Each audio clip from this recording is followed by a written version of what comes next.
Good morning and welcome to Crossroads. We are so glad that you are joining us this morning. At this time, I would love to invite you to stand up if you are able to and spend some time singing with us.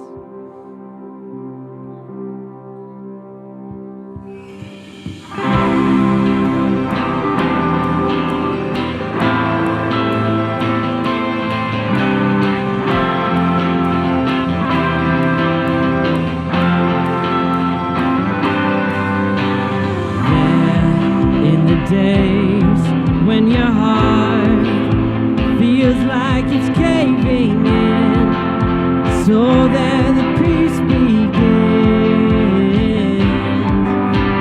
Sure as the dawn calls the sun, Jesus, we hear your love call out the light in us. Life like you meant it, can't contain it, hope in the here and now. Running wide, horizon in the rush of heaven. Life like you made it, I wanna live it wider than all my dreams. Such a great adventure, welcome to the future.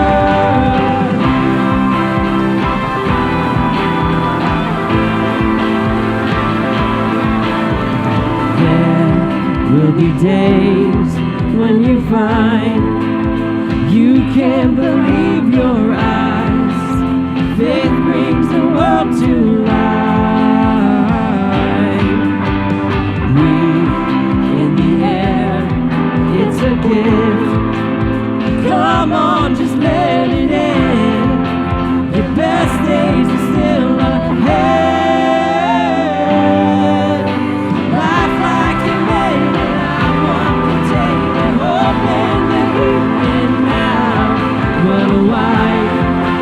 Horizon in a rush of heaven.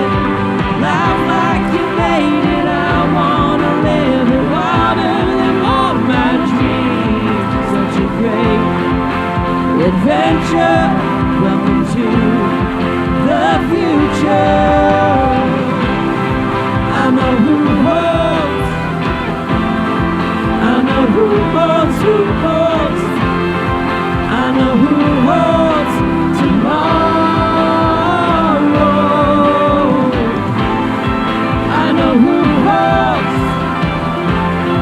I know who holds, I know who holds tomorrow.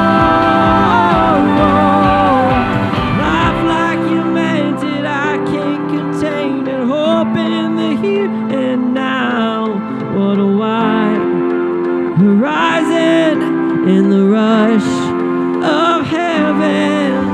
Life like you made it, I wanna live it wilder than all my dreams. Such a great adventure, welcome to the future. I know who holds, I know who holds, I know who holds tomorrow.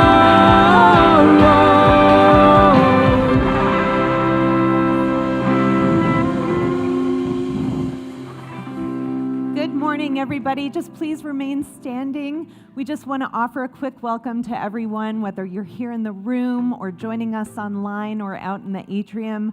We're so happy that you have chosen to spend a little time with us on your Sunday morning today. We want to extend a special welcome to anyone who is joining us here for the first time. We want you to know that one of our core values here at Crossroads is inclusion. So no matter your race, your gender, your ethnicity, your socioeconomic status, your sexuality, you are welcome here.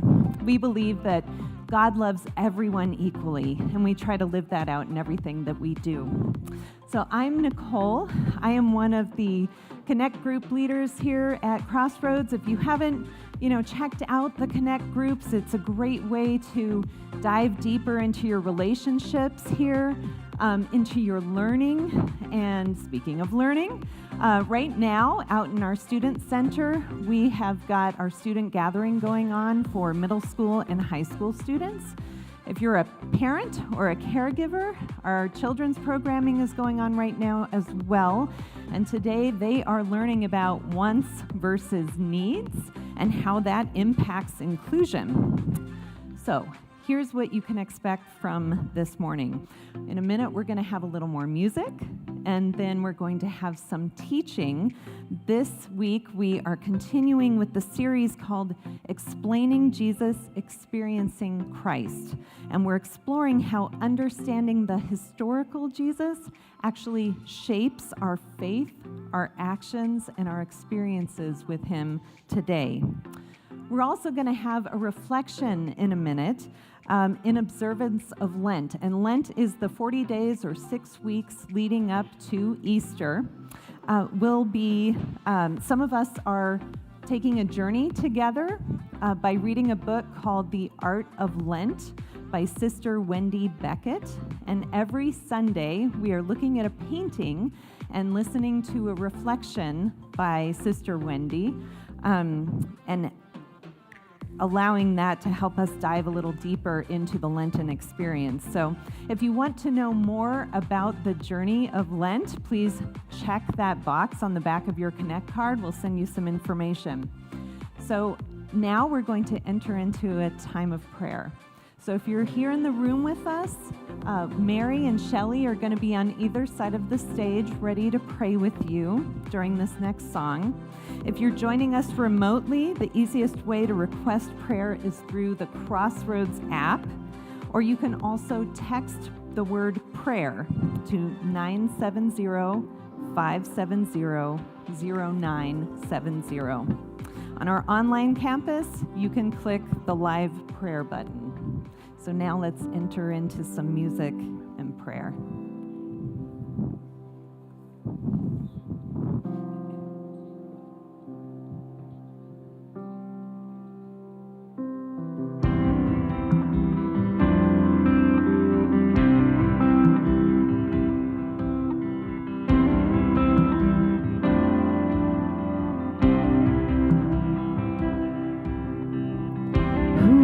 Would rocks cry out to worship?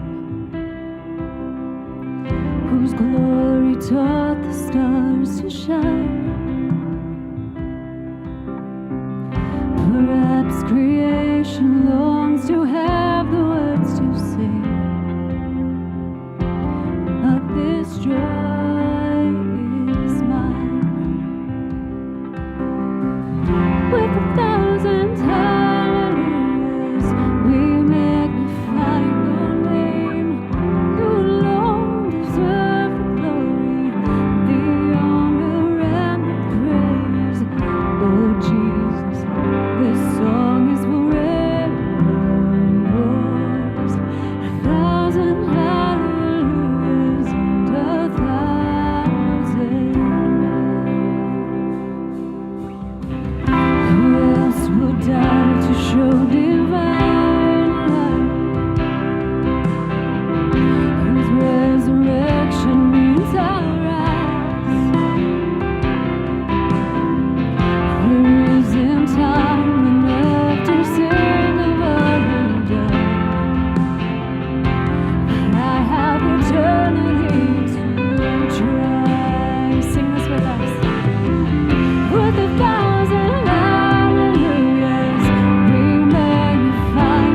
It is inadequate, even misleading, to speak of experience.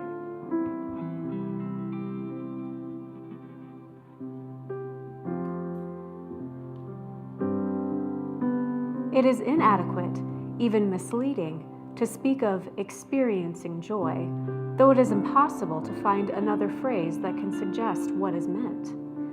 Joy is too great to be experienced. It is never our own, never within our power. It is rather that we are taken up into its vastness, and that what we experience is not joy itself, but its residue, our reactions, our emotions, after the vision has left us. Monet's white clematis says something of this, if only in its impression of a vision too vast for his encompassing. The blazing whiteness, with the shimmer of purest lemon yellow at the heart, spills out and beyond the artist's canvas. We feel that no canvas, however large, can capture what is seen. In the most literal sense, this is a painting of a vision. We recognize it, not for what it is, but for what it makes us recall.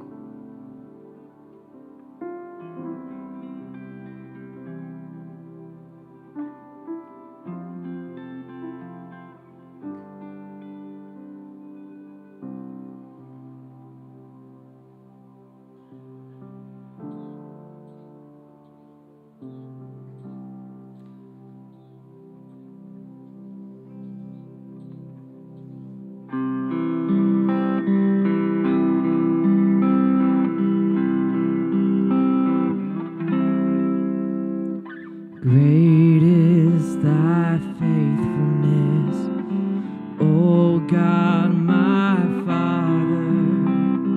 There is no shadow of turning with thee. Thou changest not, thy compassions, they fail not. As thou hast been, thou forever will be. Great is thy faithfulness, great is thy faithfulness. Morning by morning, new mercies I see. All I have needed, thy hands hath provided. Great is thy faithfulness, Lord, unto me.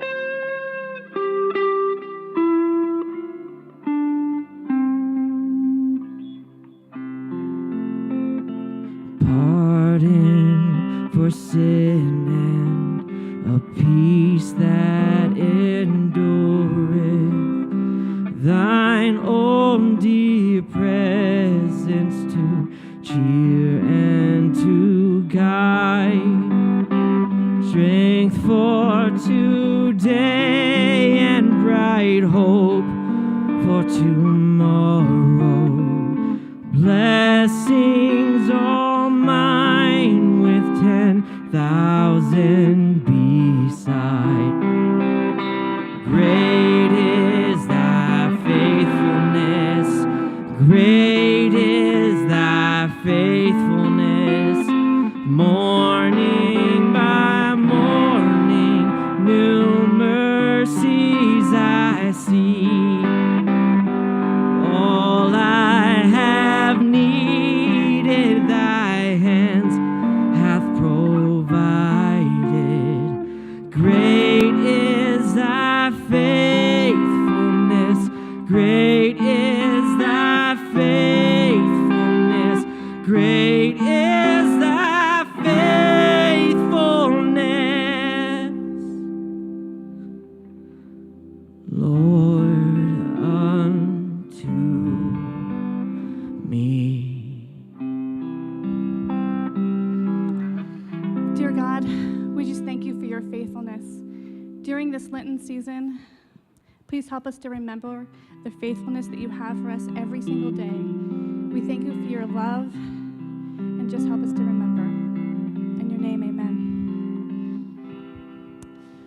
Good morning, friends. My name is Wendy Howell, and I am a co-director of the Partners in Hope. Yeah, my name's Scott Wilson. I have been coming to Crossroads along with my wife Jennifer for the last 25 years. And as you've noticed, the Puerto Rico team is back. If you're in the room and you were on the Puerto Rico team, please just give me a wave if you're willing. Thank you. Thank you.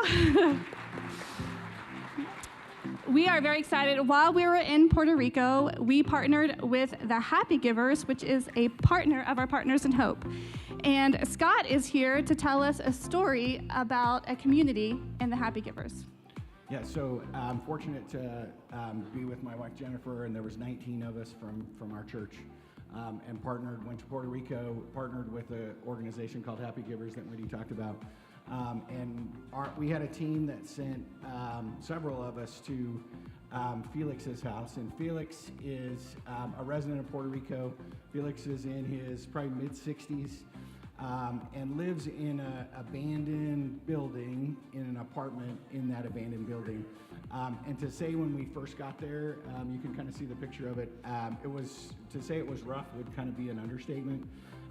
Felix in Spanish means happy.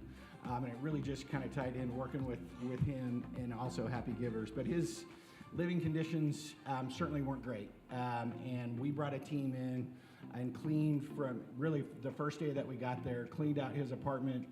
There was mold on the walls, bed bugs. It just wasn't great living conditions. And so we brought that in, got him a new mattress, a new refrigerator, microwave. He had not had running water for the last 6 years. So you can see a picture of him. He carried two 5-gallon buckets up to his apartment every day to use the restroom and to brush his teeth. So we were fortunate to be able to kind of do this, fix the mold and all of the stuff that was in his apartment. We got him running water. We got him a sewer line. So kind of really tied it together for me at the end. After working there for a week, and I wasn't able to communicate with Felix because he spoke Spanish. Obviously, I don't speak Spanish, but we communicated every day with a smile and a hug. He gave me a hug every day.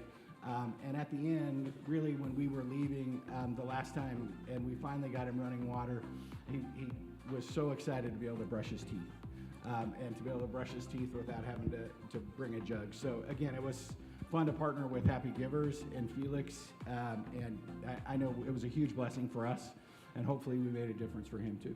That's right. One of the core values of Happy Givers is dignity. And so we are happy to work with Happy Givers and help instill dignity in Felix's life.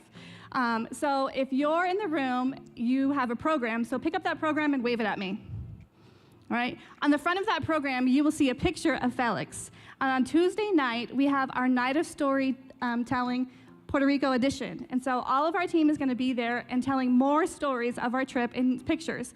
So inside of that program is the communication card. So check that box that you'll attend the Night of Storytelling and hear all of our stories. I promise to keep it to an hour or 3.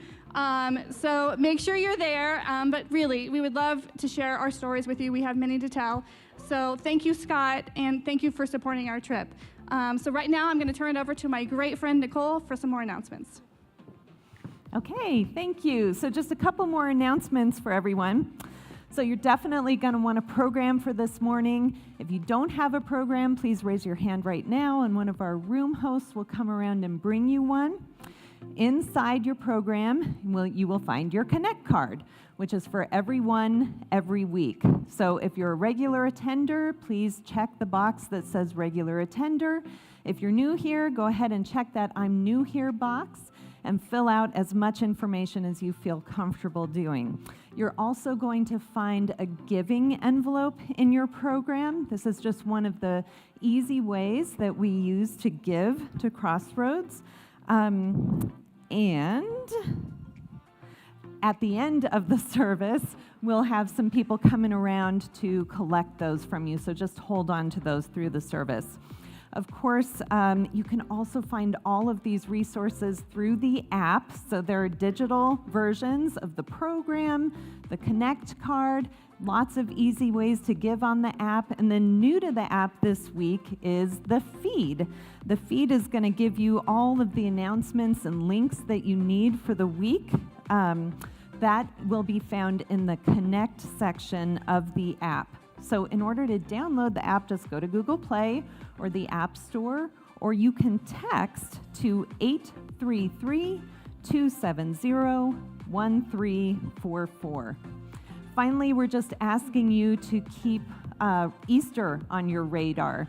This year at Crossroads, Easter is where love includes everyone. So Easter is on April 9th. We're going to have 2 services that day at 9 o'clock and 10:30. So please be thinking about, whoever you would like to invite to come with you that day. We're going to have a fun Easter party for the kids and, of course, an Easter egg hunt. So keep your eyes peeled for the feed so you can get more information about that and find out how you can serve if you'd like to do that on Good Friday or on Easter. So that's all I've got for you now. Go ahead and grab your talk notes or pull up the app, and Pastor Ryan will be up here in just a moment. Thank you.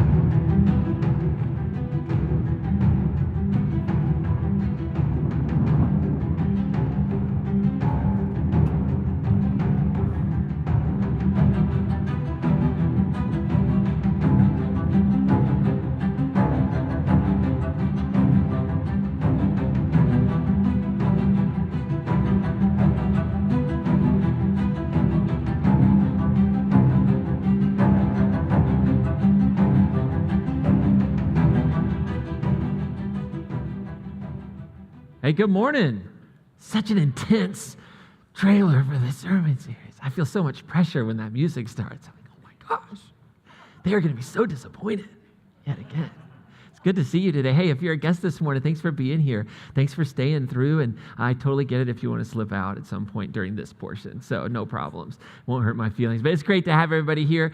Listen, I want to welcome those of you that are tuning in online. Maybe you're home, maybe you're traveling, maybe it's just warm and cozy and, whatever it might be, but thank you for being with us. If you're out in the atrium enjoying the sunlight, thank you for being out there today as we're in our series that is just a powerful, wonderful time to get together and just really think through what does it mean to understand and think about the historical Jesus, right? And so in week 1 of this series, what did we talk about? We said, the historical Jesus can help us understand our experience with the living Christ, that there is a Jesus of history, there's a Jesus of faith, and they relate to one another. And last week, Aisha kind of talked about this first week of really who was this historical Jesus, and she said Jesus was a person of the Spirit.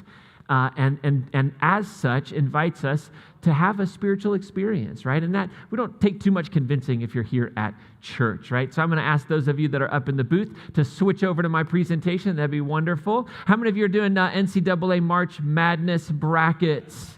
Anybody 100% correct so far? No, not at all. Nobody is? You sure about that? What was the biggest upset for you? I'm filling time right now for the tech booth, so help me out. What was the biggest upset in your bracket?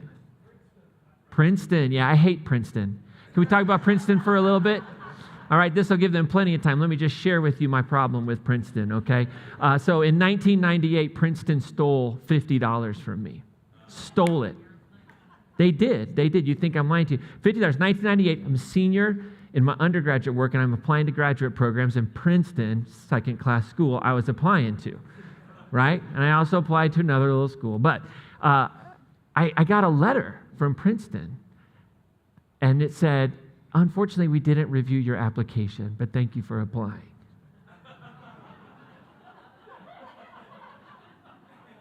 I said, was it that bad? Was it really that bad that you didn't even look at it? So being kind of a logical person, I called and said, well, if you didn't look at my application, would you please send me my $50 back in an application fee? I said, I'm not quite understanding what happened here. And they said, no, we don't do that. I said, don't you have an endowment or something? I mean, you're a pretty old college. Like, help me understand what's going on there. They said, we have a rolling admission. So we, as applicants come in, we, award letters, and we had just filled all our spots before your application. I said, well, was my application late? I feel like I hit the deadline. They went, no, you turned it in on time. So this is what I said to the Princeton admissions department. And they were certainly interested in my thoughts on their process, I imagine. So I said, so what you're telling me is you aren't interested in getting the best candidates. You're interested in getting the best candidates early. Like, yeah, that was it. So from there on, I vowed to destroy Princeton. So hasn't really happened, but there you go. I know, they are 16th seed in my mind, that's for sure, undoubtedly. So, all right, listen. So, hey, how many of y'all have ever had a situation in your life where you've had to think, you're looking and you go, this is not going to end well? Some of you are thinking that right now. You've heard the first few minutes, you're like, this is not going to end well. I'm never going to get home for the game, right? You've thought that you've just watched and you've seen like, this isn't going to end well. Maybe you're watching a TikTok video, it's a nice simple, you're like, oh, this is not, but I'm not going to not watch this ending, right? Maybe somebody you're out driving and somebody's driving super aggressively and they just fly by you and you're like, that's not going to end well. You just kind of know it's going to happen. Maybe you got a friend who you look at and you just go, I think they're making some unhealthy choices, given your own experiences, and you say there's a high likelihood that this is not going to end well. Maybe there's somebody new at work and they don't know all the political dynamics at work and they kind of jump in and they start heading down a path, a direction, and you're like, oh no, that is not going to go well, right? Maybe you've experienced a culture around you kind of walking towards a cliff. And you think to yourself on like January 6th, this is not going to end well, right? There's that reality, like we live those experiences. And in those moments, what are we? We're faced with a choice, right? We have this choice. Do I jump in? Do I say something? Do I get involved? Or do I just sit back and watch it happen, right? What am I going to do? And some of us, like, you've gotten involved, right? Sometimes you get involved. You say something. And you go, I just don't know how. What do you see in her? What do you see in him? Like, is marriage really the right thing, right? You get involved, you have that conversation. And maybe your relationship is stronger for it, right? Maybe they say, oh, I just hadn't thought of that. Maybe you get involved with an organization to get active around something that you see in your community that's problematic. And at the end of the day, your community is stronger because you got engaged, you feel better about yourself. But sometimes the decision to get involved does the exact opposite, right? Sometimes we just feel compelled. Sometimes we just butt in when we shouldn't, right? Sometimes that happens, and then what? Like the relationship is damaged. The community is damaged. There's kind of a death of sorts. And so that decision to get involved can bring joy, but it can also bring pain. How many of y'all ever experienced that? Raise your hand nice and high, right? I've experienced both of those. I've learned like, okay, if I don't get asked the question, don't give the answer. Right? And sometimes you do it anyway. But the truth is, there was this big choice. There was a lot going on in the time of the historical Jesus. And the historical Jesus was faced with kind of a similar circumstance. He saw the reality of what was happening in the Jewish homeland at the time. And I think the historical Jesus, as he came of age, as he grew up as a young man living in Nazareth, just off the Sea of Galilee, I think he thought to himself, something's got to give. There's so much happening here. And the truth is, what we know from history is that the world of Jesus in that first century, that we'll call it, what one historian calls it, the matrix of his life, the entanglement that's all around him. It's not just background that you can separate, but it's just the entire matrix with which Jesus would have grown up in, right? That social world was in crisis, and it was brewing. And I know we know nothing about a brewing social crisis. We have no concept of this. So you're really going to have to dig in today and try and understand the tension that might have been experiencing. But that world of Jesus was in crisis, and there were some dominoes that had fallen, all right? So you're going to have to hang in there with me, because eventually we're going to get to Jesus in the Bible. But if we don't understand the history, we will misunderstand Jesus, okay? So can you stick with me? Oh, thank you, 6 of you. This is going to be fantastic. All right, listen. Now here's the scoop.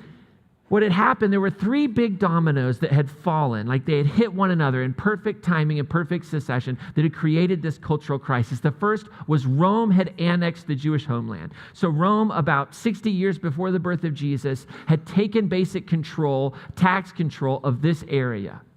And they had put in some client kings or puppet kings, right?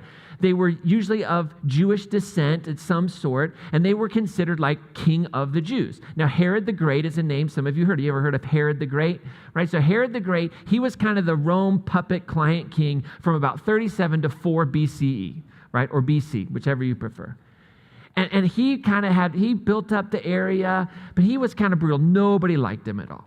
Nobody liked Herod the Great. And so when Herod the Great was when he died, now all the tension starts to really brew up.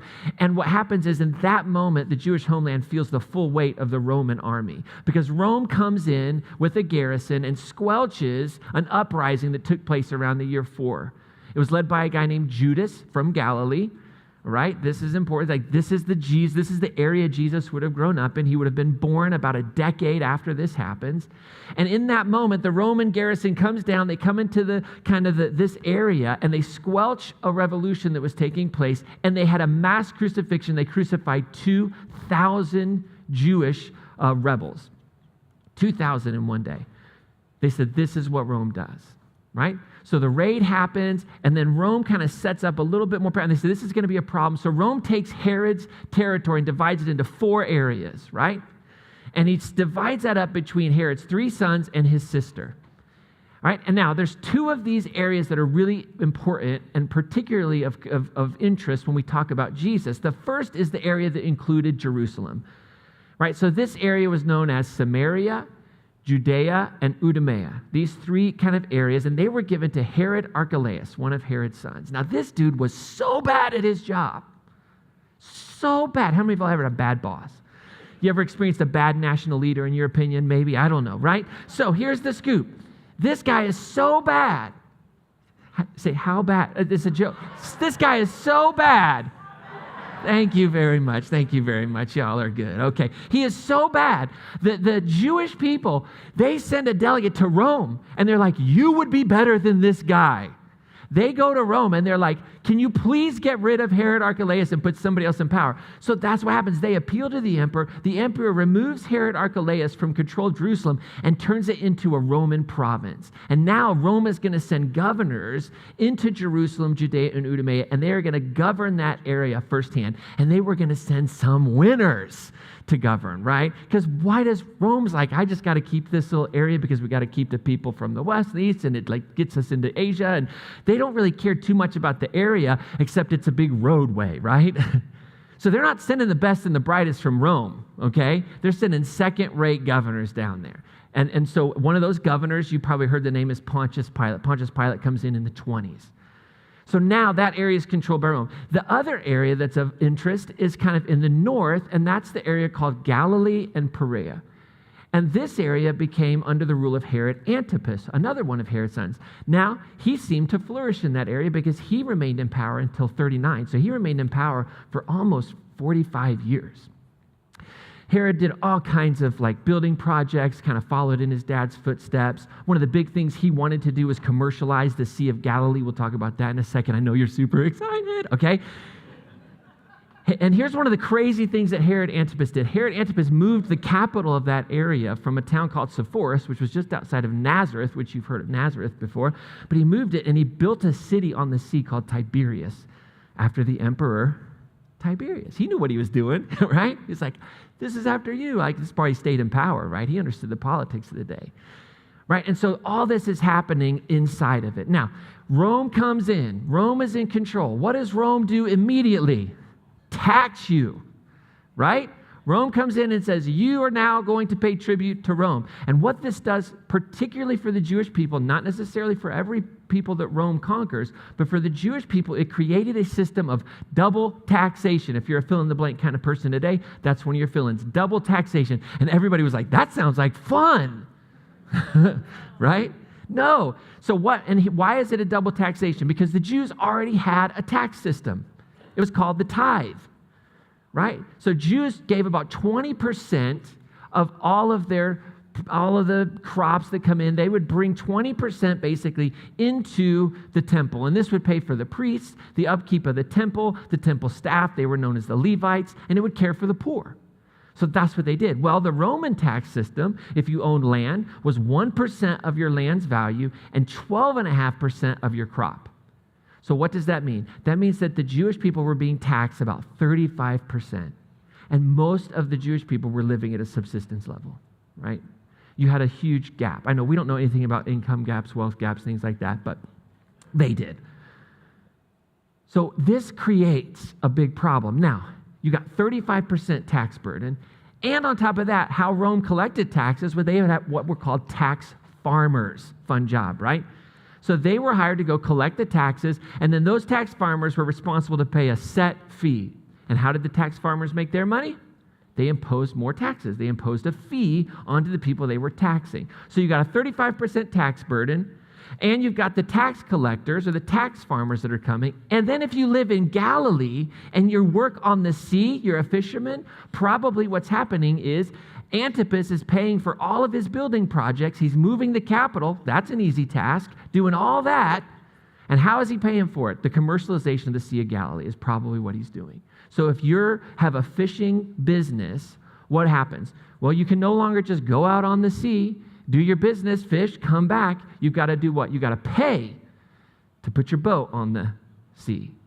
And then what you catch in the sea, you've got to bring a portion and pay for that, right? Like Antipas was no dummy. He was like, this is how I'm going to generate revenue. Now, it's no wonder why Jesus, his disciples were what? Most of them were fishermen, because they were fed up. Like they were receiving the worst of it in a lot of ways.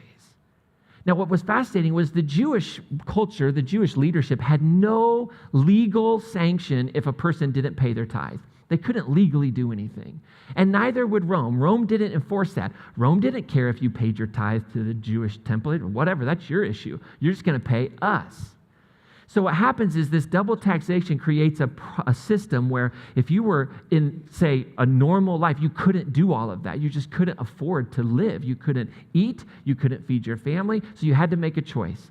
Do I pay my taxes to Rome or do I pay my taxes to the temple? Now, Rome can come and take me. What can the Jewish leaders do? Well, they just kind of ostracize you. And in a shame culture, honor-shame culture, that's a big deal. But this creates a crisis in the faith because you have a whole group of people who become non-observant Jews. That means that they were forced to choose to pay one of those taxes. They chose to pay the Romans, and now they're no longer allowed to go into the temple. They're no longer allowed to participate in religious life. There's a whole bunch of shame that gets put onto them. So that what emerges, another domino now, is a religious crisis. We don't have people coming to the temple. We don't have people paying the temple tithes. How are we going to support everything? And so what happens during this time is the third domino. And that third domino is that there had always been kind of a politic of holiness, what one historian calls. And this politics of holiness, right, this became a dominant way of thinking about Judaism. And it became the dominant theme within the Jewish cultural world, and it was a response to all of Rome's occupation. It was a response to the taxes not being paid in the temple. And it was kind of a doubling down on the holiness codes in the Torah. Do this, don't do this, be a part of this. And it was all about, the word holiness just means to be separate. And so holiness code and holiness politics was grounded in this idea that we are to be separate, right? We're to be different. So it was very dualistic. There were good people and there were bad people. There were righteous and there were unrighteous. There was clean and there was unclean. There was Jew and there was Gentile. Part of the dominant thinking in that day was if you were holy, if you were righteous, if you were clean, you would get a reward from God. If you were unrighteous, if you were unclean, if you were unholy, you would be punished by God. Right? And so this became like the dominant way of interpreting the scripture, the dominant way of thinking, the dominant way of managing people giving their tithe into the temple. And it started way back. It started way back in the exile when Israel was exiled and they were living in foreign lands. And this was a way to kind of preserve your national identity. And most of the sages, the rabbis, the people who would like teach the Torah in that day, they would teach it through the framework of holiness because this was the wisdom of the day. It was the popular wisdom. But here's the thing, right? If we just like step back, the holiness politic at the end of the day was like an extremely racist reality. Can I just say that out loud? Like if I were to stand up here today and say, here's the deal. If you're in here and you're American, I don't want you talking to anybody who's not American. I don't want you having dinner with anybody who's not American. You would say what? That's racist. If I say we're going to build a church and we're going to put a wall around this church and we're not going to let people come into this church that aren't American or that aren't white or that aren't this or that aren't that, you would say that's racist. I mean, it's not a trick question, right? If I were to say you are only allowed to marry people of your nationality, no international marriages, no interracial marriage, you would say that's, hang in there with me, all right? But that's what the politics of holiness was. And there was this active movement at the time of Jesus to double down because it was trying to salvage Judaism, and it was trying to keep their identity. And it was saying, this is who we are. And so there were 3 active renewal movements in the day. And it intensified this politic of holiness. Like it just took it to the nth degree. So these 3 groups you might have heard of. One was called the Essenes. And the way that the Essenes thought was, hey, we are radical separatists. We live outside of Jerusalem. If you've ever heard of the Qumran community where the Dead Sea Scrolls came from, you probably haven't. That's okay. But they would practice their own sacrifices. They would stay away from the temple because they said the leadership is unclean and pure. They're not doing it right. So they were like radical separatists. If you've ever heard of Masada and you ever heard of that final like suicide, those were probably Essenes. A lot of people think John the Baptist was influenced by Essenes. Now, the second group many of us have heard of is the Pharisees. And when I say Pharisees, if you grew up in church, immediately what comes to your mind is like, dun, dun, dun, like villainous people, okay? Can we just that's just PR from the gospel writers, okay? That's the PR campaign of the gospel writers. Pharisees were not bad people. Pharisees had a deep faith. Pharisees were concerned about their people. Rabbinic Judaism that we have today traces its heritage back to the Pharisees, right? Like in the first century, you have Pharisees being martyred by Rome because they would not, they wouldn't sway from what they believed. But they were very zealous for it. Their way of thinking was we need a kingdom of priests. And what they meant by that was everybody needs to undertake the holiness requirements of the priests. If everybody lives like the priests, God will protect our homeland. If everybody lives like the priests and we follow all the rules, then everything is going to be wonderful. So they were devoted deeply to absolute loyalty to God. And we think of them because we've grown up like, oh, these were the enemies of Jesus. They were a different political party than Jesus, right? They thought differently. The gospel writers they bring up this hyperbole about the Pharisees. And I'm sure there were some that Jesus was in conflict with, but these are not bad people, okay? They loved the same things that even Jesus would love. They loved the Sabbath. They understood the richness of the festivals. They believed in prayer and fasting. They thought this was the way.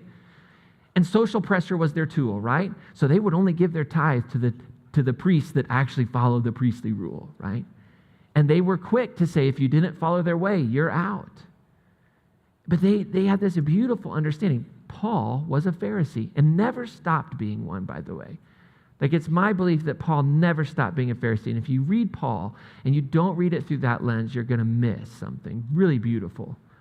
Paul's always in tension with Jesus and the Pharisaic background that he has. Now, they accepted Roman rule, the Pharisees did. They just said, only resist Rome when they ask you to do something that's against the holiness code, right? Now, there was this other philosophy, and a historian of antiquity, a guy named Josephus, who wrote a couple of big histories, he calls it a fourth philosophy. And this was really a philosophy of violence against Rome. Like they were active, violent resistors. They would do anything to get rid of Rome. Rome was the problem, right?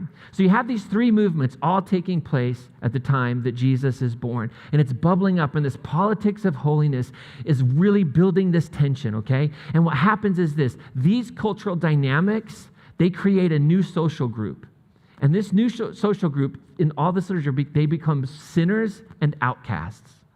So if you had to choose to pay Rome instead of the temple, right? If you wouldn't fit in line with the Pharisaical way of resistance, if you weren't an Essene, if you didn't fit into this fourth way of resistance, you were a sinner or an outcast, and it was a social group. virtually untouchable. If you've ever heard of like the untouchables, that class, this was a class system. They didn't fit the conventional wisdom of society, and so they were seen as outcasts, cursed by God. And so here's the thing, all of this, so the Roman injustices, the economic pressure, the loyalty that Judaism had to this like politic of holiness, it was leading the country to war. And I believe deeply that Jesus knew it. I believe deeply that Jesus, as a young man, looked and saw what was happening like so many and said, this is a path that will lead us to destruction. And in fact, it did. The Great War with Rome happened in 66 to 70. They took control of the city. They destroyed the temple. They burned it. Now, in the midst of all of this, right, in the midst of the Pharisees and the Essenes, this fourth way of thinking, the Sadducees, they were kind of a group of aristocrats. They really weren't into renewal, totally different. Like, where did Jesus fit in? What was Jesus in all of this? The historical Jesus, the guy who grew up in Nazareth, who grew up next door to a place where 2,000 people were crucified. Some historians have thought, I think imaginatively and creatively, that Joseph might have been killed in that revolt. Right? Like, how do we think about this? What is that Jesus? And there's a couple things that emerge from that picture that historians have said, this is who Jesus was. First, Jesus was a sage. Like, Jesus was a sage who challenged conventional wisdom by teaching an alternative way. So a sage is a teacher of wisdom. Now, I know immediately right now, some of you that are listening, you're tuning in, you're like, oh, not my Jesus. My Jesus is way more than that. Okay, just hold on to that thought for a second. But Jesus is all the time in our Gospels, he's addressed as what? Teacher, rabbi. And he's addressed by the people who love him and the people who don't like him. Okay? So I get that for many of us, the exalted Jesus, the post-Easter Jesus, is way more than just a sage. But we have to say historically, he's nothing less than this. Right? He would have been seen as a sage. And as a sage, he had two big themes, he had probably three, but two themes that I want to talk about today real quickly in his teachings. Two great themes that he would talk about. One, Jesus taught an image of reality. So if you were to be so lucky as to have Jesus traveling by and you could go hear him, he would talk about life as ultimately spirit. And Aisha touched on this last week. He would teach an image of reality that said, there is a kingdom, right? He would use the word kingdom, and it's patriarchal, but we might say a realm or a reign of God that is beyond what we can see. It's deeper than that. And he would teach that this realm, that this spirit, is ultimately gracious and understanding. So totally different than the politic of holiness, totally different than the God that is being portrayed and the reality that's being portrayed by the conventional wisdom. Okay? Now, to display this reality, Jesus would do something very, very countercultural. He would eat with sinners. So he lived out this reality, this idea of a compassionate God. He demonstrated it. He incarnated it, if I can use a theological word, by eating with sinners. And when we hear that word sinners, we have to recognize what we're talking about. In the time, these are people that the dominant system has excluded and pushed out.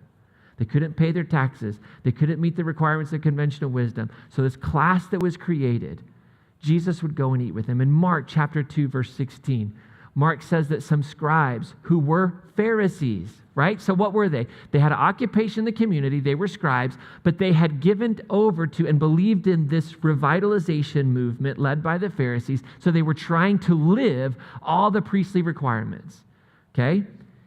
Because anybody could be a Pharisee. That was what they wanted. Pharisees wanted you to join and become a Pharisee, and then you would work your way up because you would follow all the rules and be that priest, that kingdom of priests. So there were scribes who were Pharisees, and they saw that Jesus was eating with sinners and tax collectors, the tax farmers, right? Those people. And they said, why does he do that? Why does he eat with tax collectors and sinners? Doesn't he know? The conventional wisdom, every sage of the day, every system was saying, one, it was creating the problem, but was saying God is punishing them. Now, Jesus, to talk about this quality of God as compassionate, he would show it, or as kind of inclusive of like being there, right?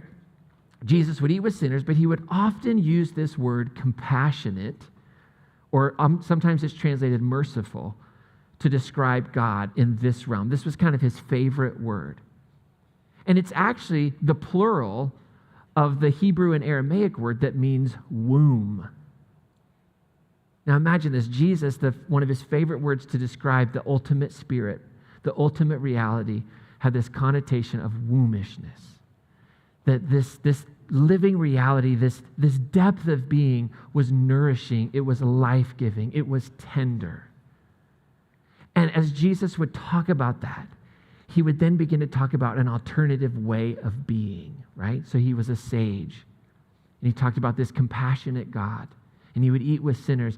And then he would talk about there's this different way of living. There's two ways of living, and you can make your choice, but this alternative way was a way of transformation, because Jesus recognized and said, there's a problem. And he would oftentimes do what sages would do, is they would speak of two different paths, two different ways that you could travel on, and he would use different metaphors. One metaphor that he would use was narrow and broad road. How many of you have heard of the narrow and broad way? So Jesus would say, enter through the narrow gate, for the gate is wide and the road broad that leads to destruction, and those who enter through it are many. How narrow the gate and constricted the road that leads to life, and those who find it are few. Now, given what we know about the historical Jesus, what is he talking about? Do we think Jesus is talking about the Pharisaical way of living with all the rules and following all the morality, and you got to fit in and be pure? Or is Jesus saying the exact opposite, that the narrow way that will lead to life is compassion and inclusion and grace? Because this path is leading to revolt against Rome. You're asking people to revolt against Rome. You want people to follow all the temple rules at the expense of Rome. It's going to lead to war. He would talk about a wise and foolish way. Same principle, right? He would talk about building your house. He says, if you listen to these words of mine and act on them, you're like a wise man who builds his house on a rock. You've heard this before, maybe. The rain would fall, the floods would come, and the winds blew and buffeted the house. But what would happen? It didn't collapse because it had been built solidly on a rock. But everyone who listens to my words and doesn't act on them will be like a fool who builds his house or her house on the sand. The rain will fall, the floods will come, the winds will blow, and the house will be buffeted, but it will collapse and it will be ruined. Now, what was Jesus saying? What was the foundation? Is the foundation purity culture and rules and morality? No. The foundation is compassion and tenderness. That's what you build on, and that was the narrow way in Jesus' historical context. Nobody's going around saying what Jesus is saying, by the way. I mean, there's a new movement taking place of nonviolent resistance that Jesus probably falls into, but nobody's walking around going, love your enemy. Pray for those who persecute you. No. Everybody's going around saying, be more righteous and God won't punish you.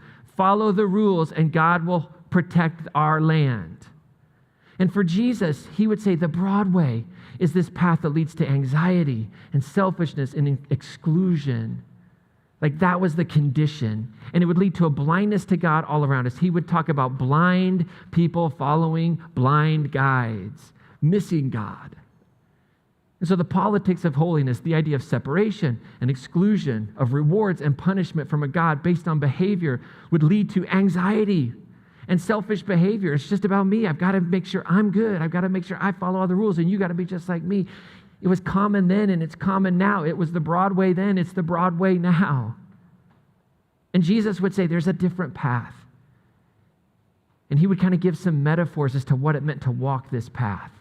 He would say to be on this path, you're going to have a new heart. You're going to have a new heart. You see, Mark chapter 7 talks about the heart. If you want to dive into it, read all of Mark chapter 7, and you'll see like over and over again, Jesus is just talking about there's a heart problem. There's a heart problem. In verse 6, he says, these people honor me with their lips, but their hearts are far from me. This was in response to people coming and challenging the fact that his disciples didn't ritually wash their hands. They didn't follow the rules. And he says, but they do all the right things, but their heart is far from God. They're following all the rules. The outside looks great, but the inside is a mess.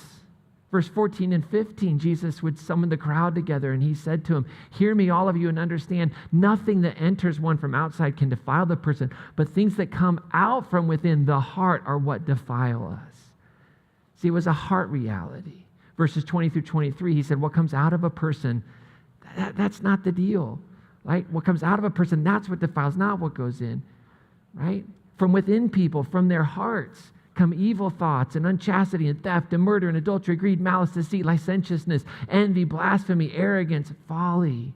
All these evils come from within and they defile. It's not that you're not following a rule. It's not that you're not living up to it or that you're not living outside the city with the Essenes or you're following all the rules of the Pharisees or you're raising up arms with the active resistors. No. There's a heart condition that has to get fixed. And he would talk about part of that condition getting fixed is learning to center on the Spirit, to live a life focused on that spirit world. What Aisha talked about, we all have different experiences with that spirit dynamic. But Jesus would say you have to choose to orient your life around a loyalty to the things of God. And for him, that was compassion and justice and inclusion and mercy and forgiveness. For the gospel writers, it was his great proclamation that day in the temple. I'm here to proclaim good news to the poor, freedom to the captives. Right? That's the focus on spirit. Jesus would oftentimes talk about there's two competing centers in your heart. There's a physical, material world that produces anxiety, that produces pain and exclusion, or there's the world of spirit. Luke 16:13 says, no servant can serve two masters. They'll either hate the one and love the other or be devoted to one and despise the other. You cannot serve God and mammon. Like think of it, you can't serve the spirit reality and the physical reality, which is oftentimes reduced to money and wealth. Matthew 6:19-20, famous passage. Preachers love this one. Don't store up for yourselves treasures on earth where moth and rust destroy and decay and where thieves break in and steal. No, store up for yourselves treasures in heaven where neither moth nor decay destroys nor thieves break in and steal. For where your treasure is, there your heart will be also. So we have orange kiosks in the back today. As you exit, you can just empty your wallet. Come on now. If we don't understand the historical Jesus, we'll abuse the Jesus of the Gospels. What Jesus is saying here is you center your life on the things of heaven, the Spirit, God, you're going to store up treasure. If you focus on building the bigger and bigger barns, what's going to happen? One day you're going to be gone and there's just going to be big barns filled with stuff that somebody's got to go through. Way to bless them. And Jesus would also say that this path, this way, was a way of a new heart, right? He would talk about it being a way of centering on God, but he would also say it was a way of death. And we march towards that understanding as we head towards Good Friday. But he would talk about this, and he would say that this way of choosing life, this way of a new heart would require a death of sorts of an old heart. Very famous passage, Luke 9:23. Jesus said, if anyone wishes to come after me, he must deny themselves and they must take up their cross and follow me. This death is an internal process, daily dying to selfishness, daily dying to the desire to exclude, to scapegoat, to say the problem's out there. It's a death to the conventional wisdom of our day that says these people are right, those people are wrong. Here's how you can succeed. Here's what it means to excel. It's a death to a religion in Jesus' day that would legitimate a way of life rather than invite people to a new way of life. Right? When religion becomes a legitimization of what I believe about my country, what I believe about my God, there's a problem when healthy religion ought to be an invitation into a completely new way of life that rebinds us to the spirit world. But again, we don't have that problem today. Baptism for the earliest church, right? For the earliest followers of Jesus, is what baptism was, right? It was this ritualized way of saying, I'm dying with Christ to my old self, and I'm being resurrected into a new life. This life in the Spirit, this life with different priorities and different values. And so ultimately, what Jesus was doing, this guy who walked this earth, who a movement followed after him, he started a Jewish revitalization movement that was grounded in compassion. That's what the historical Jesus was about. It was deeply Jewish. He says it over and over. Jesus was concerned only with the Jews. The mission to the Gentile came later. It gets imposed back in, but Jesus, he sends out the 12, right? And he says what? Go out, heal the sick, eat with people, but only go to what? The lost sheep of Israel. Matthew 10, chapter 5, verse 6. He sends out the 12 on a mission. And he instructs them, don't go into pagan territory or enter a Samaritan town. Go rather to the lost sheep of the house of Israel. Now, who are the lost sheep of the house of Israel? Historically speaking, they're the ones that the system pushed out. It's not people who just said, well, I just hate the law. I hate Judaism. I hate that God. I'm going to go live however I want. I'm going to be licentious.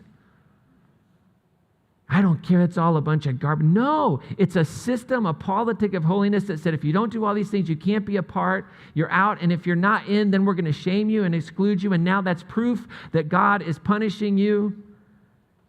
See, that's the lost sheep of Israel. Go out. When Jesus says, leave the 99 to follow the one in John, John's given this beautiful, that's what it's about.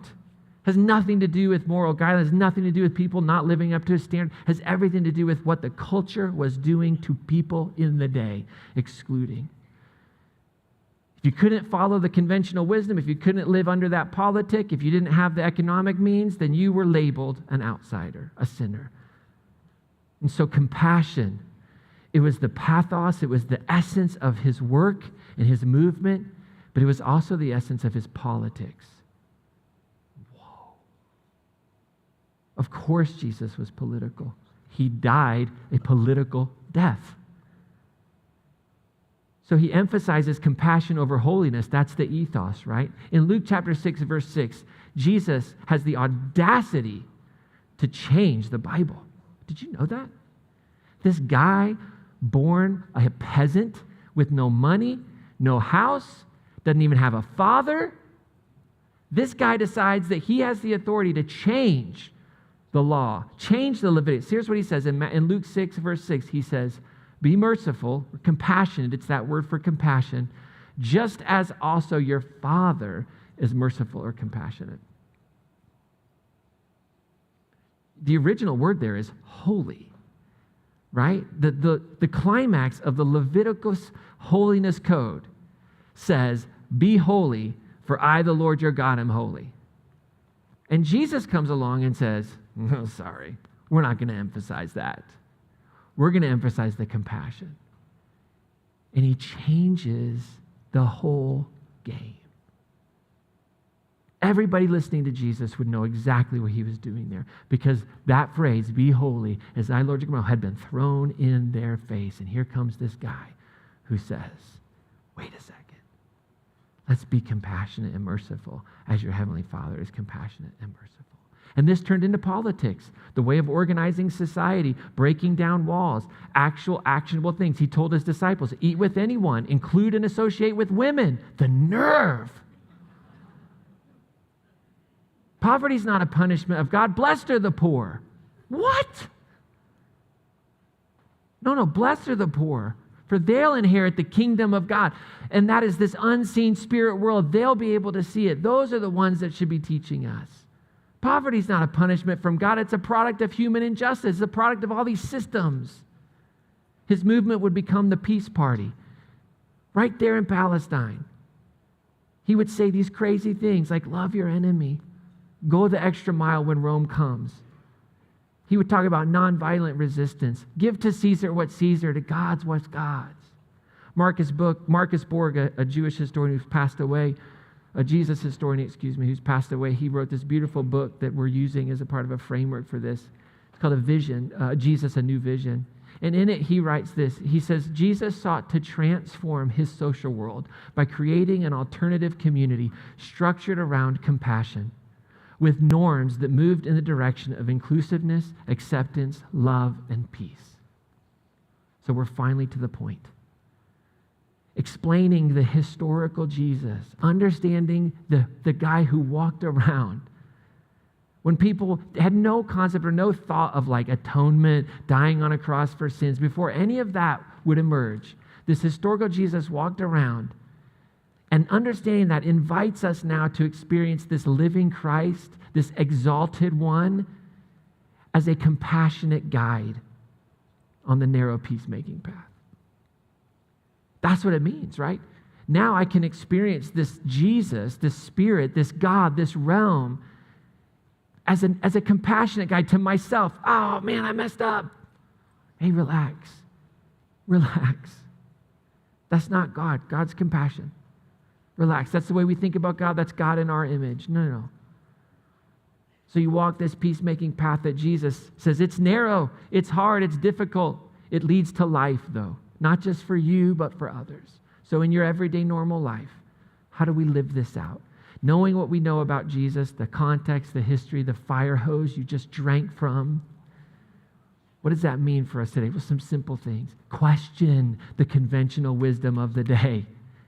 Question it. Look for the modern holiness politics. It's there and it will always be there because it is the conventional wisdom of society that there's a group of people that belong and there's a group of people that don't belong. That is the conventional wisdom of the day. So look for who conventional wisdom says doesn't belong and run to them and you will experience and encounter Jesus. I promise you that.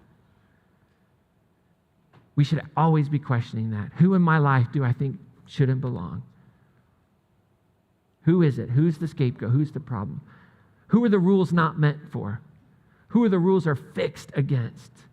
Faith rules, cultural rules, where are they? Second thing we can do is center our life on the compassionate, caring, loving nature of Spirit. I think it was Rene Girard. I think he said, we should take 100 years and not use the word God because we've so messed it up. We've just so messed it up. So much baggage with that word. So center our life on God, but if that word brings a lot of baggage, think about centering your life on the compassionate nature of reality to which Jesus points is the deepest truth. So how do we center? We make real-life decisions, real-time decisions around our money, our time, our values, all those things. We live with enough. We make choices. We involve ourselves in compassionate and merciful work in our communities and in our world. It will not be popular. It won't be popular. It never has been popular. No matter what you call it, the Jesus movement of compassion, of going against conventional wisdom, will never be popular. It won't be. But it's the narrow path. It's that narrow path. And I would say, I get it, it's weird, but maybe if you've never done this, consider baptism. We still baptize people. I know it's weird. I get it. I totally get it. Baptism was like a part of normal life in the first century. And I really do believe if Jesus were here today, he'd be like, I cannot believe you all are doing that. Because I think Jesus has a sense of humor, right? I just do. I think he'd be like, oh my gosh, you all are nuts. All right, if we're going to do it, let's do it, you know? I think it's not a rule, but I think we still do it because it can be this beautiful moment where we say, I have new life in Christ.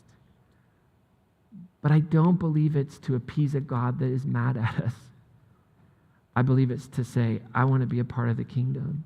I want to be a part of this way of living that is filled with compassion and inclusion that reflects the God that Jesus revealed. So we're going to do baptisms on April 16th if you want to be a part of that. And how does this make the world a better place? Well, I have this belief that compassion makes suffering unacceptable in a community. That when we really ground ourselves in compassion, suffering becomes unacceptable. But if we are grounded in this idea that, well, people just need to work harder, if we're grounded in this idea that people just need to make better choices, it's up to them. I'm not responsible for that choice that they made. We're okay with suffering because what do we say? Oh, they brought it on themselves. But when compassion that Jesus reveals as the mark of the truest reality begins to overwhelm us, when you see suffering, it becomes unacceptable and you just begin to relieve the suffering. And I think that's love. I think that's love. I think that's how we reverse our thinking about enemies and friends. So over the next few moments, the band's going to just play a song and we're going to let you store up some treasure in heaven. We're going to receive the offering and the Connect cards. Everybody's got something to give today. Your Connect card. Put that in there. Put a prayer request in there. If you're new and like the whole giving thing is weird for you, I totally get it. If you're a part of Crossroads, I encourage you to give generously. Not because of what God's going to give to you, but because you believe in the work that we're doing together. So as you kind of fill out that Connect card, as you think about your next steps, what's God inviting you into, maybe consider where in your normal everyday life you could give a more compassionate response to someone, right? Maybe it's to get baptized. Maybe read the Gospel of Luke, understanding the tension that is being experienced, that's underlying the evolution of the Jesus movement and the way of thinking about Jesus. It's all still there in the Gospels, but it's just hidden. It's hidden post-resurrection in a lot of ways. But read it and look for, where is there a clash of compassion and holiness? Where is there that clash? Band's going to do this great song. It's called Love is Not Against the Law. It's a really kind of, words are powerful. So as you kind of fill out that Connect card, your offering envelope, get that ready. Just consider your own heart and your life and what this spirit of compassion is inviting you into today. And then I'll be back with our blessing.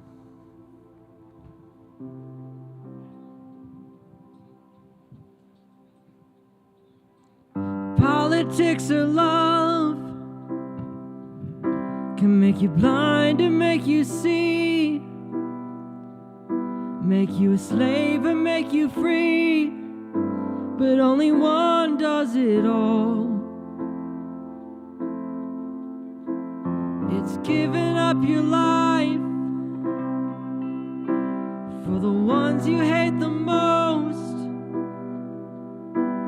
It's giving them your gown when they've taken your clothes. It's learning to admit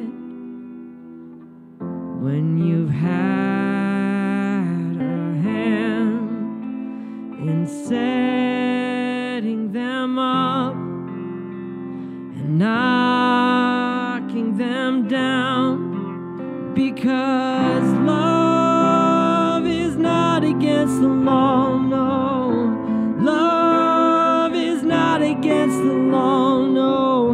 Love, love, love. Are we defending life when we just pick and choose? Life's acceptable to lose. Which ones to defend? 'Cause you cannot choose your friends, but you can choose your enemies. What if they were one in the same? Could you find a way to love them both the same, to give them your name? Because love is not against the law, no. Love is not against the law, no. Love, love, love.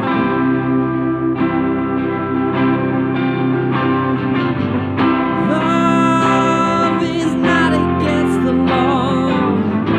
Love is not against the law, no. Love, love, love.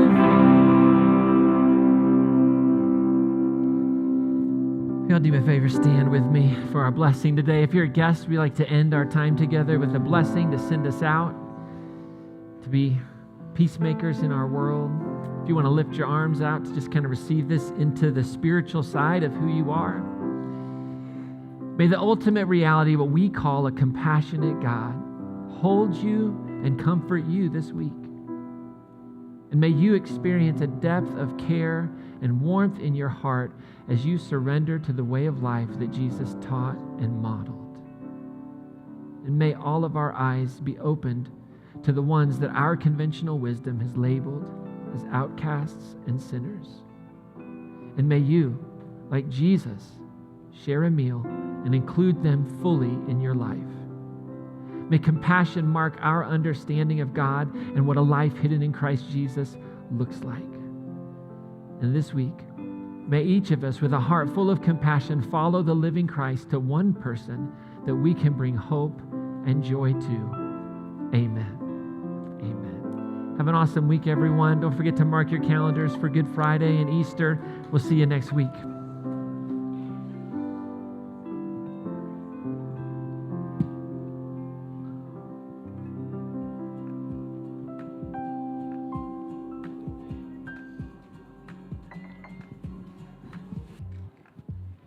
Gazing at the blue of the night. Stars are filling up the sky. I saw what you did. You take my hand in yours and make our own constellations. I could say how much you mean to me, but it won't mean a thing. These words never sound quite right. Let's find our own kind of language. We've searched the whole world and all around it. Didn't know what we were looking for till we found it. They could say they've seen the highest mountain, bottom of the deepest sea, but no one's ever seen a love like this. They could dig above the buried treasures where it's worth more than anything, but no one's ever seen a love like this.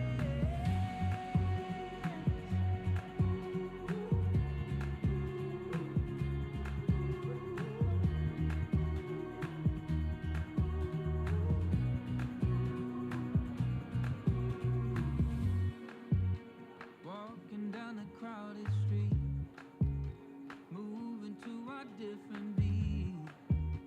All eyes are on us now. Oh, but we don't care, do we?